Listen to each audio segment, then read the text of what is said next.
Hello, NASC. Happy September. I'm Sandy Ginger. I'm the Executive Director from the South, and I wanted to welcome you to our Let's Talk Tuesday series. This was a special project that NASC was just going to do over the summer, but we decided that it was valuable and we wanted to continue it. So we have changed it to be just once a month. So on the first Tuesday of every month, we'll post a new important conversation. And today in honor to recognize Suicide Awareness Month in September, we are going to be talking about suicide awareness and impact in Nevada and our schools. So we have two officers with us here today. Do you want to introduce yourselves? Hello, I'm Alexus Loera, and I'm Webmaster for NASC. Hi, I'm Felicity Brown, and I go to Sandy Valley High School, and I am the NASC Vice President for Division 1A. And then our guest today is Emma White. Emma, do you want to go ahead and introduce yourself? Hi, I'm Emma. I am a local mental health advocate and suicide survivor. I'm really happy to be here with you guys. So we will let you have your great conversation. And thank you again, Emma and officers, for joining us. So our first question we had was, what is the importance of talking about suicide prevention in our schools? Hi, there's a lot of importance. Suicide is the #1 cause of death for teenagers in Nevada aged 12 to 19. And it beats out texting and driving accidents and other vehicle accidents. So that's really important that it's #1. And it's also #2 for that same age group in the United States. So if you look at those numbers, we see that there's a lot of teens out there that are feeling suicidal or depressed or dealing with mental illness, mental health, and they might not even be aware of it. It's very important for us to open this conversation and talk to teens. Teens are able to understand that life is difficult, but they might not know the resources that are out there. They might not know who to talk to. They might be scared. And so I want to ask you guys, is that something you feel like, if you were dealing with something like that, would you be scared to talk to somebody? Do you know somebody that, has struggled with depression and they're just too scared to talk about it? Personally, I do have, so my dad is someone that I trust, and we are 100% best friends. So whenever I'm having a bad day or I'm feeling sad or I'm just exhausted and just not feeling my best self mentally or physically, he would be the one that I go to. Mm-hmm. I never really felt comfortable going to, I guess, like teachers or friends. It's more so just my family that I feel most comfortable with. That's just my experience. I know I do have some friends that they prefer not to go to their parents, and they prefer talking with other friends about it or going to their teachers or counselors. I'm kind of the same way, Alexis.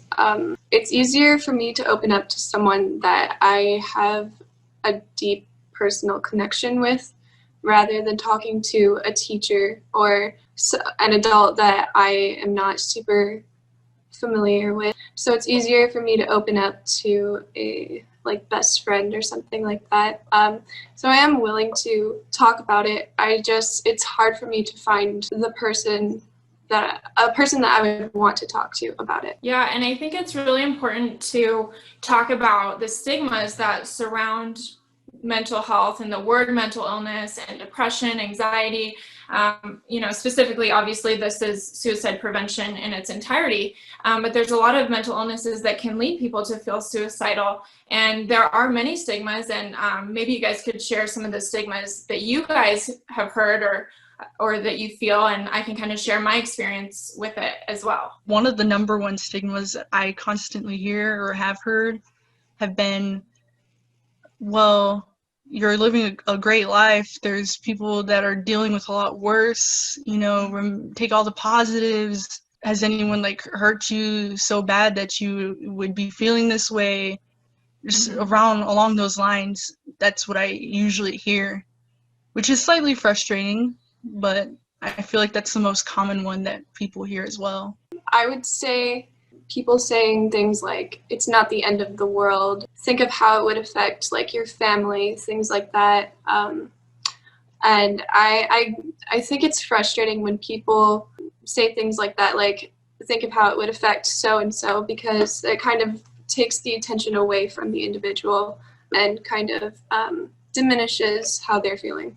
Yeah, those are great points. I'll tell you a little bit about my story. When I was 15 years old, I started to get bullied at school and on social media, and that was 10 years ago. I know I don't look maybe 25 years old. Sometimes I get told I look a little bit younger, but yes, it was 10 years ago. And social media was really kind of just starting. Instagram had only come out my senior year of high school, so if you can kind of think about that. And so there was just this whole new world of social media that we really weren't prepared for, you know. And I don't think that the makers of Instagram or Facebook or any of these apps intended for maybe this online bullying to happen, but you know, it just did, and it's taken over in some ways. So I started to get bullied in school. Even though I played basketball and volleyball on the varsity teams and I was a great student, I just felt like I had this pressure to be perfect all the time. And I felt like everybody had to love me, you know, this pressure to be popular and to, you know, have a great boyfriend and to dress well and to be pretty, and all of these pressures that you guys probably feel the same too. And so when I started to get bullied, I didn't know how to handle it. I didn't know how to deal with the rejection. I felt like I was a failure because I wasn't perfect, even though nobody is perfect. And I felt like I couldn't talk to my parents, even though I know that they would have helped me, because I was too ashamed. I was too scared. And so reading text messages and reading social media posts and being bullied at school, it just really put me in a really dark place. And I think it's important to know, especially with teenagers, but everybody feels this way, is we're constantly being told, you know, that happy is good and sad is bad. And if we're sad, something must be wrong with us, you know. And it's horrible, because humans are made to feel every emotion. We're not made to just be happy all the time. Otherwise we would be robots, or, you know, we wouldn't feel, we wouldn't love, we wouldn't care about people. And so because I was just so afraid to be anything other than, you know, perfect or happy, I pushed all of the emotions that I was feeling, you know, deep down. And eventually it started to try to explode out of me in the form of depression and eventually suicide. And so I'm lucky to be here today. I'm thankful that my plans failed. But now it's important to have these conversations and talking about these stigmas, because it doesn't matter if you're a varsity player. It doesn't matter if you're in the band. It doesn't matter, you know, if you have good grades, bad grades. It doesn't matter where you live, where you come from. Depression doesn't discriminate. And the only way that we're going to break down these stigmas is if we talk about them like this. So thanks for giving your feedback on that. Yeah, I 100% agree. It definitely, you know, whenever you're feeling sad or having big emotions, it's okay just to let it out. And it's better that way rather than holding it all in. Mm-hmm. And then, like you said, it comes and explodes out. So I definitely agree that we need to normalize it a little bit more, that feeling and having emotions is okay.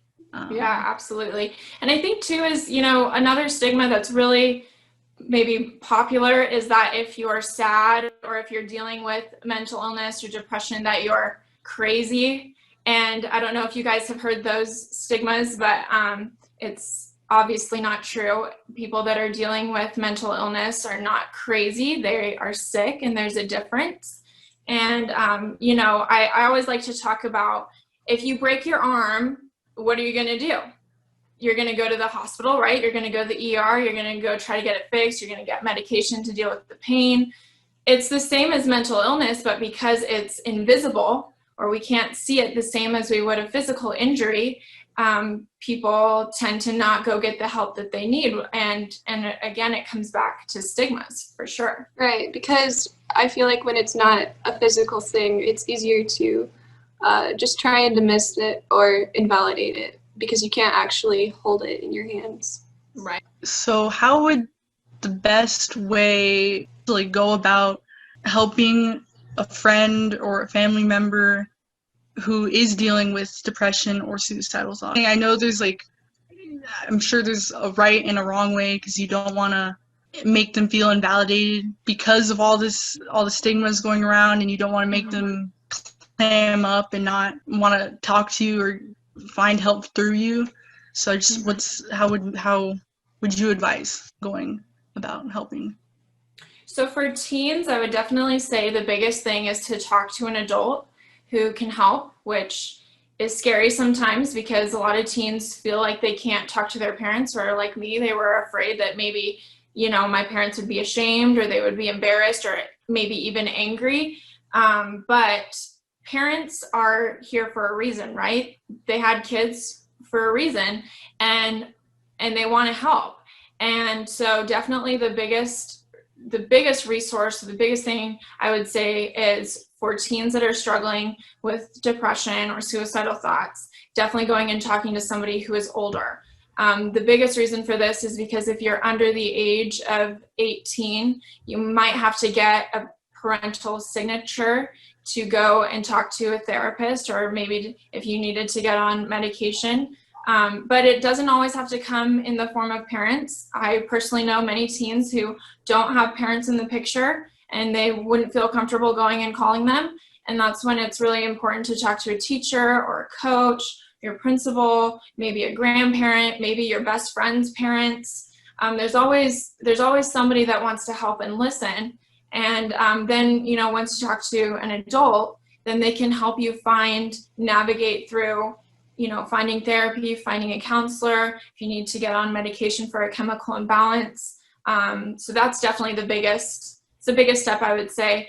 And secondly is a lot of people that struggle with depression. Unfortunately, you get these ideas in your mind that everybody's going to hate you if you talk about it. And unfortunately, that's another stigma, but reaching out for help is definitely the strongest thing that you can ever do for yourself and your life. And it's not weak by any means. I'm sure maybe you guys have heard that it's weak to talk about your emotions with people. Yeah, I've definitely have heard before that just to let your emotions show, it's a sign of weakness. My dad has always told me, no, it is not a sign of weakness. I'd rather you come to me, tell me how you're feeling, or just sit there and just cry it out. And I'd rather you talk to me rather than just holding it in because you think that other people will judge you or think you're weaker than what you are, which, you're not. You're not weak for feeling this. You're actually stronger than most people are, just because you're out there and letting your emotions show. And what are some resources that you guys know of for mental health at your schools? I think the biggest mental health resource would be our counselors at our school. Our school definitely needs to work more on sharing resources of who you can talk to, where you can go. I know if a student at our school was struggling, we would recommend our counselor and then go from there. It's kind of the same here. It would be our counselor or our social worker. A lot of our teachers immediately would recommend you to our counselor, but I would agree with you that I think our school needs to, my school anyways, needs to, provide more resources and talk about it more. Yeah, let me give you a few resources that I know of just for anybody that's listening. It's really awesome that there are thousands of nonprofits in our country. Sometimes there's so many that it's hard to research them. But as far as national resources that can help people in their time of need, we've got the crisis call line. I don't know if you guys have heard about that, where somebody is on the phone 24 hours a day, and you can call them and you can tell them about how you're feeling, and they will talk to you and provide resources for you. And so that's a really great resource. They also have a text line. If you text the number 741-741, you can text somebody instead of talking to them on the phone. Sometimes, people don't want to talk to a stranger on the phone. And so you can also text them, and they'll talk to you the same as they would on the phone. The Nevada Coalition for Suicide Prevention is also an awesome resource. They actually go around to schools and to businesses in the state, and they teach about how to find not only resources for people, but to point out some signs of depression. Do you guys know of what some signs are that could lead to depression or suicidal thoughts in somebody? The first sign that came to mind was secluding themselves from friends, family members, normal activities that they would normally do, and then they just stop doing, or they stop communicating with friends and family.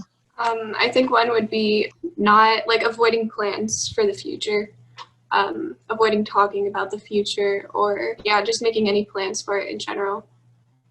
Yeah, there's a lot of different signs because depression is an invisible illness. Sometimes it takes on different forms in different people, but the most common signs are sadness lasting longer than 2 weeks. And it's really important to note that because every day we can have happiness, sadness, excitement, anger, but depression typically settles in and you feel sad all day long for longer than 2 weeks. Other signs are a lack of appetite of eating, or potentially eating more than normal, anger, irritability, weight loss, like you guys said, maybe canceling on plans or not doing things that normally they would. And then when we get into people that are really actively thinking about suicide, they will drop hints or say things like, I don't want to be alive anymore, or what's the point? And so it's really important to know those signs, because if you don't know those signs, then you might see somebody at school who is exhibiting that behavior, and you'll just say, oh, they're just having a bad day.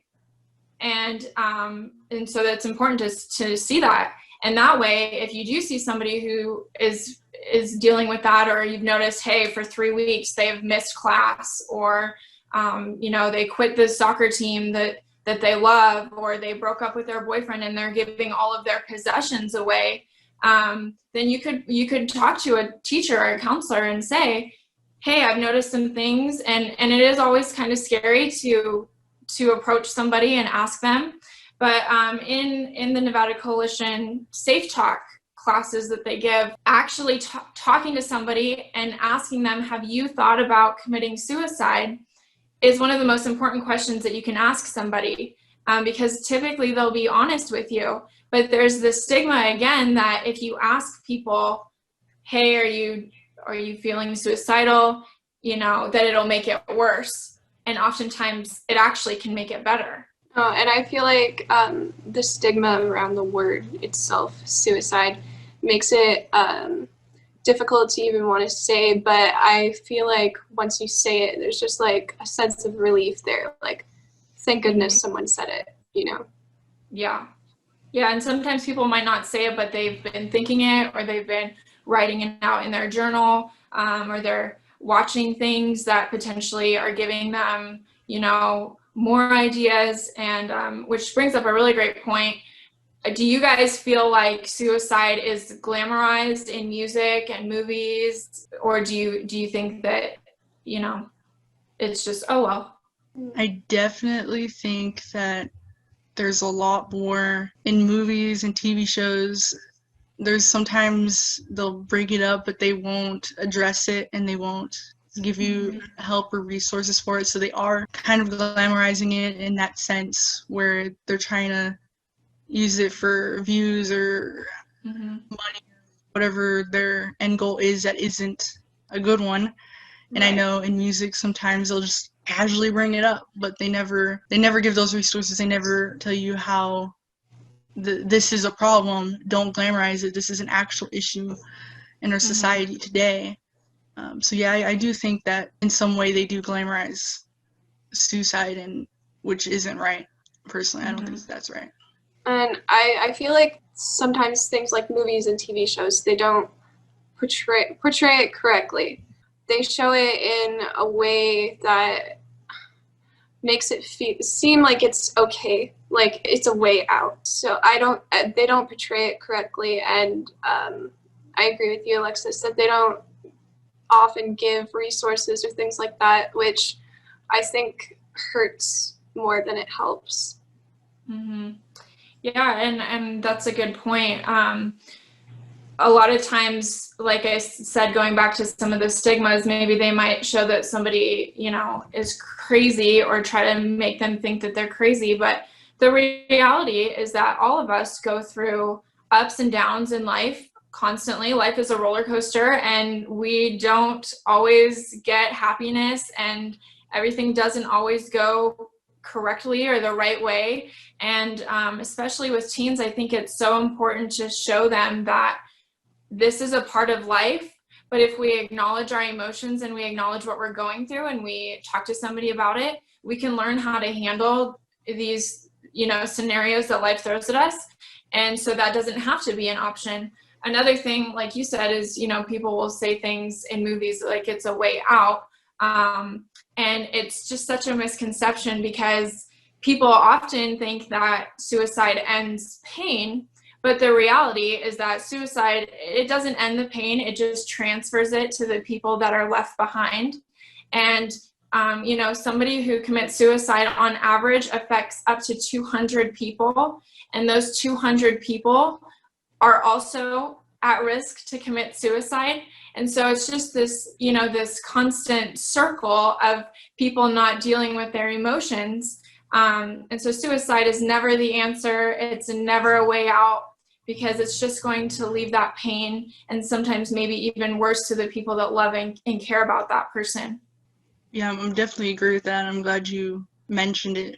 And I'm glad you mentioned the signs too, for what to look out for. And I know there's a lot of people that don't know what to look for and don't know that this isn't normal. This is a red flag. But that kind of leads me to another question. How can we help students or someone we know that has been affected by suicide or mental illness, depression? How could we help them? I think one of the biggest things is to be there for that person, right? I mean, have you guys ever been in a situation where you lost somebody and somebody said, just be strong, you'll get through it, right? And that's not the answer. The answer is to sit with that person and to listen to them. And sometimes when people lose somebody to suicide, they're angry and they have questions and they don't understand. And they say things like, how could this person be so selfish and do this? And the truth is that when you're dealing with depression, you're not yourself. And so you don't make decisions that you normally would. You might push people away. You might start doing drugs. You might be hurting yourself. And so, you have to sit with the person that's lost someone and just listen, and don't tell them how they're supposed to feel, and don't tell them what they should be doing or what they shouldn't be doing. Being able to sit with somebody and talk about how you're feeling relieves so much pressure. I mean, have you guys been in situations, maybe it's not with suicide, but where somebody said, just be strong, you'll get through it. You've got so much going for you. And like you said before, things could be worse, have you guys, been through that? Unfortunately, yeah. And it doesn't feel good at all. Yeah, I've definitely have been in situations, whether it's because I was having a bad day or something bad happened, and I always feel a lot better. And going back to my support system, my dad does sit down and he listens to me. He lets me talk about it. He lets me rant about it. He lets me express what I'm feeling and what's going on. And then afterwards, he doesn't tell me, okay, this is what you need to do. He's like, do you feel a little bit better now? Do you need to talk about it some more? How are you feeling now?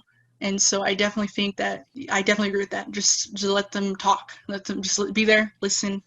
And then the more you listen, then the more you find out what they really need, what's really bothering. Right.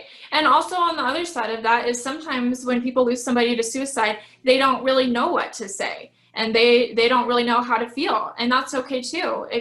As long as you say, hey, when you're ready to talk, I'm here. and I will listen. Or when you're ready to talk, let's find you a counselor. Let's talk to a teacher who can maybe, get you some other help if that's needed. We can't push people to talk about things. Not everybody is open about their emotions. And so pushing somebody saying, I know you're upset and you won't talk about it, that doesn't help either. So we really just have to be, accommodating to the person and what they wish for. But I promise you that if you lose somebody to suicide, you're thankful to have somebody there to listen, whether you're ready to talk about it or not. Just to know that somebody is going to be there is really relieving versus, getting mad and saying, well, you're not talking about it right now, so I'm not going to support you. So really just listening to what that person needs in that moment, and they probably will come around at some point and talk about, what they need. But it's also important to note that teenagers and humans, we don't all have the answers. Not every person, has the answers to everything, which is why it's important to have a solid support group around you.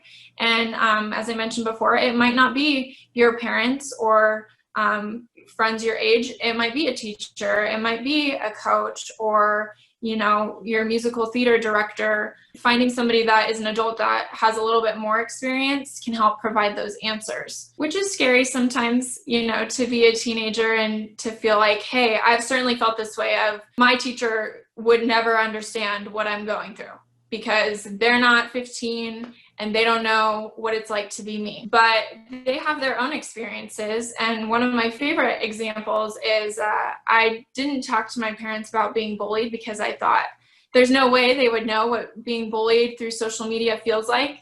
But after I had talked to my mom, she told me that she was bullied in high school.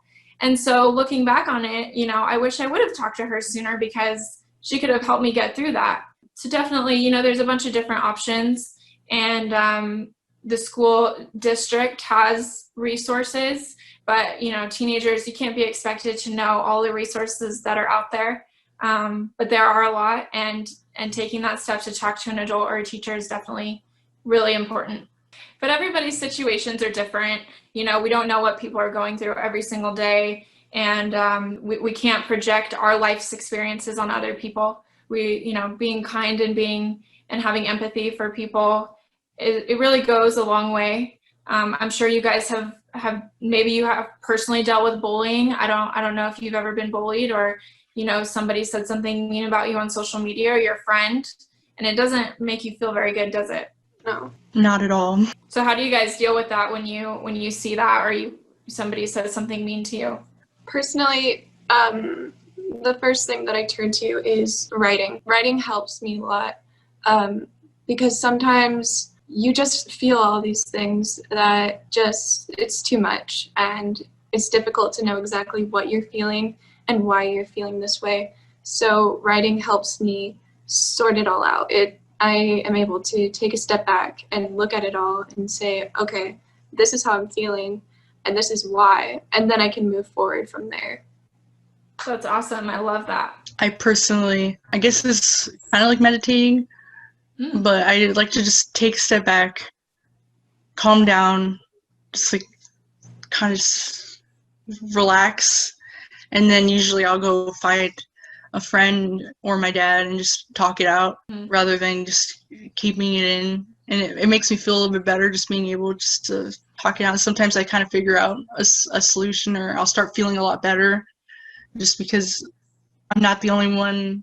I'm not just the only one that knows this happened. I'm not holding all this in. I'm kind of like gaining more support. So that helps me personally, but I know it's different for everyone. Yeah, I think I can definitely say that I think when you're a teenager, there's a lot of pressure on you to, do a certain thing, get these awesome grades, get into, the college of your dreams, or, to start a career. And there's just all these things going on at one time, and your emotions are changing and your body chemistry is changing. And and then when somebody comes in and they start making fun of you for something that, you can't control, it just sucks. It sucks. But I think, like you said, is if you have an outlet, where you can write, you can talk to somebody that truly knows you and loves you and cares about you. They can help reaffirm, those things aren't true. And I think, you guys probably know that people that lash out at others and make fun of them typically have something else going on in their life. And so it's really important that we don't lash out back at them and say mean things to them, but instead saying, what are you going through? Do we need to talk about something? Because I've had friends, friends that bully their friends. And I'm like, why are you bullying your friend, right? And once you ask, hey, what's going on? Usually there's something a bit deeper than them just being a mean person, That's why I think it's also that's why I like to just take a step back, because I know sometimes it's hard to, sometimes you just want to, well, why are you saying that? Why are you trying to ruin my day? Why you don't know what I'm going through? But then I try to take a step back and say, but they're probably going through something too. I'm not, they might be going through something, and it might not be personal or against me, just generally it might be something else. And yeah, it wasn't right that they did that, but it's also not right for me to fight fire with fire and go back like that, because you never know how you could affect them by going back. If you treat people the way you want to be treated, the golden rule is my big. Exactly.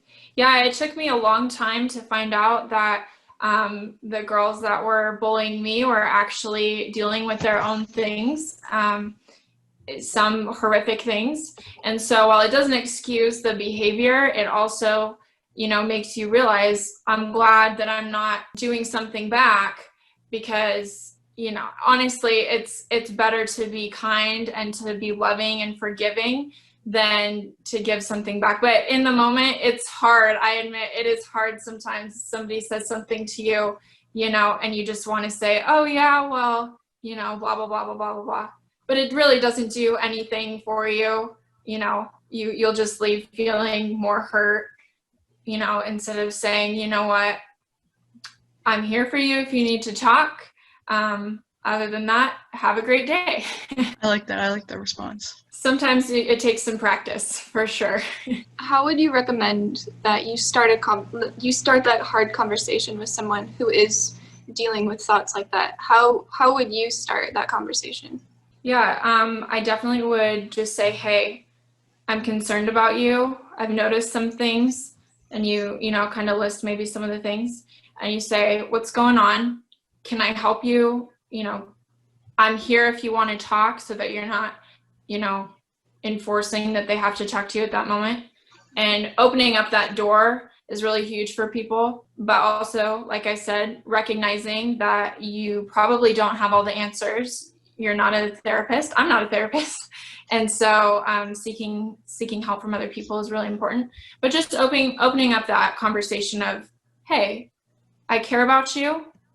If it's a family member, a really close friend, I love you, and this is what I've noticed, and I was wondering how I can help you. And I'm sure that the person is going to say, yeah, this is what's been going on. They might not know immediately that they're dealing with depression, right? As teenagers, I certainly never even thought of the word depression. I mean, I know it's been a few years, but I don't even remember ever learning about like depression or anxiety. And so when I started to experience those things, I had no idea that they had a name to it. And your friend or somebody your age that, you hang out with, they might not know either. They might just think, oh, this is part of life, but truthfully, they might be dealing with something bigger than what they think, So yeah, definitely just saying, I'm here for you. And when you're ready to talk, I'm here. And if somebody does confide in you that they've tried to take their life or they're thinking about it, it is important to talk to somebody that can immediately help. So if your friend is saying, hey, I'm gonna end it, don't feel bad about talking to their parents or talking about talking to your teacher or counselor, because if they've talked to you about that, they're probably serious. And so it's important to take that seriously. Would going to and talking to their parents, should that be the first resource to go to? What would you suggest the first place to address that be? Like, you know that they've brought it up and you want to help them, but you want to do it the right way. You don't want to. Well, and there's a lot of people that think, if you call 911, then it's over and they're going to be in trouble, right? I've heard a lot of kids tell me, if my friend told me that they were thinking about committing suicide, I would never call 911 because I would think that they would go away. And that's a misconception. But I definitely, if you know their situation and they are living with their parents, or even if they're living with their grandparents or an aunt and uncle or a foster family or anybody that is, their parental figure, definitely go and talk to them first. If they don't have that support system, then I would go and talk to their teacher. And you might not know, but teachers are actually trained to be able to find those signs and on, where to go. So even though they are your teacher, they also have resources and they know what to do. So I would do that. That's what I would do. We want to refrain from talking to a bunch of friends, right? Because we get that whole telephone thing where he said, she said, he said, she said type thing. And it might just cause more damage than good. And I'm sure you guys know rumors spread like wildfire. And so we just want to keep it between the person and their immediate family. So yeah, that's what I would do for sure. What are some, I guess, phrases or lines that you should avoid when talking to someone about it? My favorite one is, please don't tell them they have to be strong. Because being strong is not, we develop strength over the course of our lifetime, and those come from difficult situations, and telling somebody that they can't cry or be emotional or that they have to be strong is very detrimental to them, especially with men, right? We've got a lot of guys that feel like they've got to be this masculine guy all the time. And guys might not be as emotional as women are, just how we were made, but guys still have emotions too, and they still feel and they still think about things that hurt them. And so definitely with men is, we don't have to tell them to be strong all the time. Let's just be real, right? Let's just have a conversation about what we're going through. And we might not even be dealing with depression. We might just be having a really bad week, right? And we just need somebody to talk about. So that's definitely the first one. I really don't like the word crazy, as you probably have picked up already. I think humans are all crazy in their own way, right? Just like I like to say that we're all nerds in one way, because we all have things that we love that make us kind of geek out over it. I love Harry Potter more than anything. I've watched it hundreds and hundreds and hundreds of times. And so to me, I'm like, that's pretty nerdy, but I love it, right? So we can't put people in boxes. Like, just because you're a varsity athlete, just like me, doesn't mean that I'm not allowed to feel things. So we can't put people in boxes like, oh, well, you're so pretty, or you're so popular, or you're so successful, so why would you be feeling this way? Everybody is beautiful and successful in their ways, so we can't put those boxes on people. So yeah, I think those are probably the most important. Just don't tell other people how they're supposed to feel, because that pretty much shuts them off. I have noticed, kind of going back to before, I noticed the whole telephone thing that actually happened at our school once, and it did have, well, not my high school, my middle school, and it did have detrimental effects on said person that the rumors are being spread about. And it was about their mental health and what they were going through, because their friends were talking to their friends, and then it kind of spread like that. And it did have a very negative effect on that person. So I definitely agree, and I'm glad you brought that up, not to talk to other friends. It's something personal that they trusted you with, and if you are going to go get them help, you want to get them help from someone they also trust, another person they trust, another person they, or someone that won't turn on them or start rumors like that about them. Yeah, because we must recognize that when somebody is in their lowest point and they're really they are thinking about suicide and they're very depressed, if they do open up to you, to them, that is the end of the world. Like, they're finally opening up to somebody. And if you go and you just start, talking to their, friends or somebody at school, it's not going to make them want to open up to anybody else because they're just going to be, too worried. And I think it's important, to talk about, maybe you guys can chime in on a little bit of this perception, this idea that, like I said, we have to be happy all the time, or that we have to have something done by a certain time, or if we don't look a certain way, then we might not be worthy. And maybe you guys can talk a little bit about some of those, self-love, self-concepts of what, proves our worth, what you guys hear from school. Well, I mean, I think people paint being upset or sad about something is such an awful, terrible thing. Like, how could you possibly be feeling that way? Like, your circumstances aren't that bad. Other people have it worse. You don't have a right to feel that way. I think that can be detrimental to the person.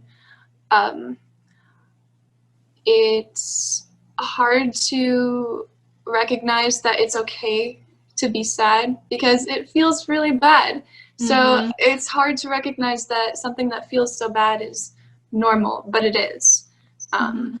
There's nothing wrong with it. Yeah, I agree. And a lot of things that I hear in my school are more along the lines of, well, I'm going through this and this is way worse than that. So like, you shouldn't even be feeling that. You don't even know. You wouldn't even know what that even feels like. And I personally don't like that because it's just like, well, I'm not trying to disregard or make your situation feel inferior to mine, but I'm just saying this is what I'm going through and this is how it's making me feel. Right. And it's not that you're trying to discredit said other person's situation, you're just talking about your situation. And they're two different things because people deal with things differently, people experience things differently. Even if it's the same thing, you think differently. And so it's not like you're not supposed to think one way. Yeah. Yeah, we all have different experiences, but all of our emotions are valid no matter, what we're experiencing. And I think if we can see that, we'll be able to empathize a little bit more, and we'll be able to break these stigmas talking about mental health. Thanks guys so much for your questions. I loved conversing with you, and feel free to reach out if you ever have questions. I'm always here. Thank you so much. Yeah, we appreciate you coming down and telling us your story and helping us out.